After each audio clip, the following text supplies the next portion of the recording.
Ay di kay paggarning Bicol Express ang masarap di yan ay yung sadyang ang anghang ay nananadya. Yung tipong sirit ang iyong puwi. Ay paggarning asbukan ay sadyang maglalaway. Ay pag minsan ay tulo pa ang kaya, tawarin ka. Pero sa pagbibicol Express ka din pala sadyang napakadaming mantika ang nakukuha. Ay syempre paano, welcome back din sa Tulya series. Ay di sa pagdadali nga ako ng Bicol Express na rin, ang unang first step, ay di yan sa isang tulyasing iyan ay may mantika. Di yan yung ilalagay yung isang plangga ng karne. Baliin nga ako palang karne ngayon ay kumbagay piprituhin mo muna. Tapos ay pag nahalo nyo ng kaunti, di yan naman ay pipwede nyo rin takloban. Ay si nga lang ako sa kadamihan ng karne nga rin, talagang ikaw ay mauumay ulay kahahalo. Ay sa pagbibicol Express ay talaga naman kainaman din yan, ay dinadami ng mantika. Tingnan naman ninyo. Ay wari ko na may talagang lutang ang mga mantika ngayon. Ay ang nagmantika ngayon naman ay inyong aalisin din. At tingnan nyo naman pagkakadami. Ay di kumuha na nga lang ako ng pitchin na stainless at pag plastic, abay baka yun ay mapingkaw. Ay sa init ng mantika ngayon ay pag plastic na pitchin na pinaglagyan mo ay pihadong pingkaw. At kung maaari naman sa dyan, tanggalin nyo ang mga mantika ngayon ay tingnan ninyo, talagang yan ay nakakapampabata. Pag hindi mo inalis ang mga mantika ngayon ay pihadong si St. Peter ang bahala sa iya. Pag-alis nga ako ng mga mantika ngayon ay diretso lang ang halo at nang hindi magkapitan ng ilalim, pero wag naman dudurugin. Bali nga ho yung isang tulyasi ngayon ay inilagay lang diya sa isang tabi. Buwan nang maglalagay pa ho diyan na isang tulyasi para naman mag-blanch ng sitaw. Ay tingnan naman ninyo at pati ang gasol ay sadya naman nagtiwarik na.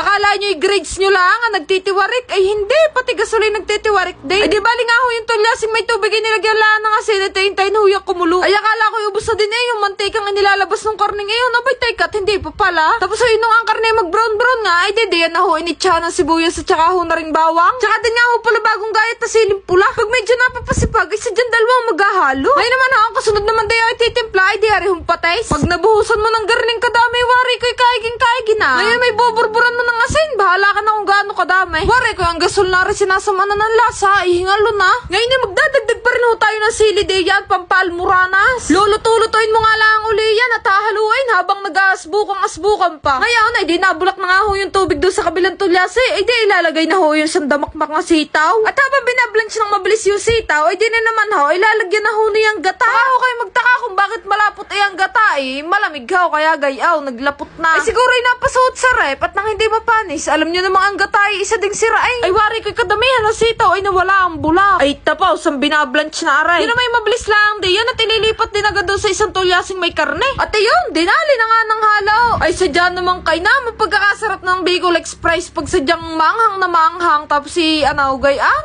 talagang magkakayat ang kakaya. Tapos sinilagyan din nga ho pala ng siling lara. Ay paggarin naman ay tingnan ninyo at baka ikaw sadyang makabalik sa hayinan. Kung bagay kung ikay pasal na pasal ay baka ikay makatatlong balik. Ay tingnan nyo ga naman at talagang unti-unti na nagmamantikaya. Ay ang masarap sadya sa garning Bicol Express yung sadyang manghang na tipong ikaw isirit ang puway. Gay, yun lang, tama ka na.